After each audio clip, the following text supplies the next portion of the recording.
Well, if you are looking to take a movie-oriented road trip up to Chicago and maybe see some sights, we've got two movies today to discuss with our film critics, Chuck and Pam Powell. Okay, so last time we visited, we talked all about Last Night and The Color of Money, but we've got two more Chicago-based movies. We're going to start with you, Chuck, with The Untouchables. The Untouchables. Wow, this one, it's a great film. I saw it not too long ago again, and it really holds up.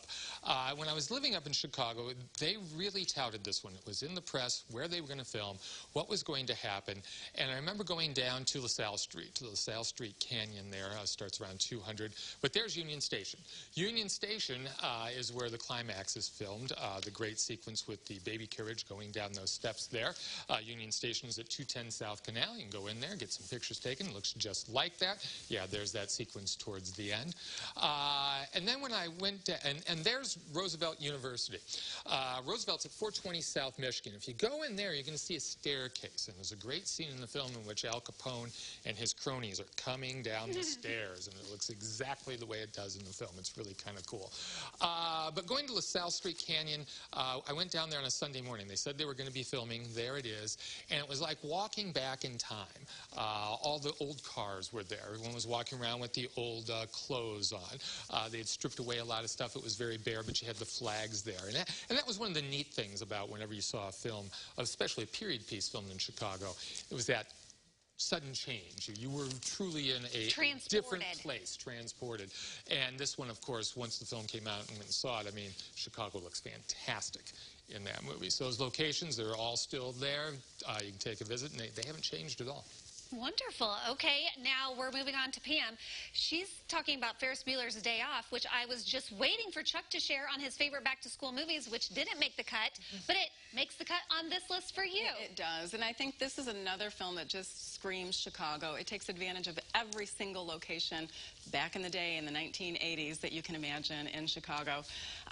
Ferris Bueller is played by Matthew Broderick, and he takes the day off, plays hooky with his buddies.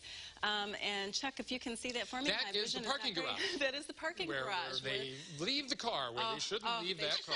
They should not have left the Ferrari there. They go on a joyride on Clark Street, and that's where that jump takes place, is on Clark Street.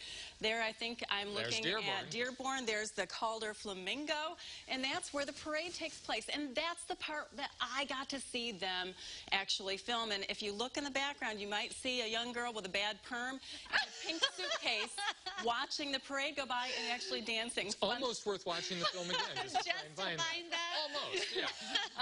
And we've also got, he goes to the Art Institute to take a look at the Impressionist paintings. There you see Sunday in the Park. And we also... didn't he go to Wrigley Field? He goes to Wrigley Field, and the cameras catch him there. He also goes to and sees a lot of other different things throughout Chicago. Because you can jam all that stuff in one day. And you absolutely can. He is incredible with it. North Shore as well as the beach. So a lot of fun to see different things in Chicago that are still there. Well, it's fascinating to think of all the different movies that have been filmed up there, because a lot of times people go and shoot in other countries and pretend you know they're there, but this is that big Chicago feel. All right, well, great movies to check out with some Chicago ties, and maybe you can take a little road trip up to Chicago. Look for some of these landmarks that Chuck and Pam have mentioned. You can definitely learn all about the movies they review on their website. Give them a like on Facebook. You never know what fun little giveaway they've got up their sleeves that you can get in on, and we'll have all that information on CILiving.tv.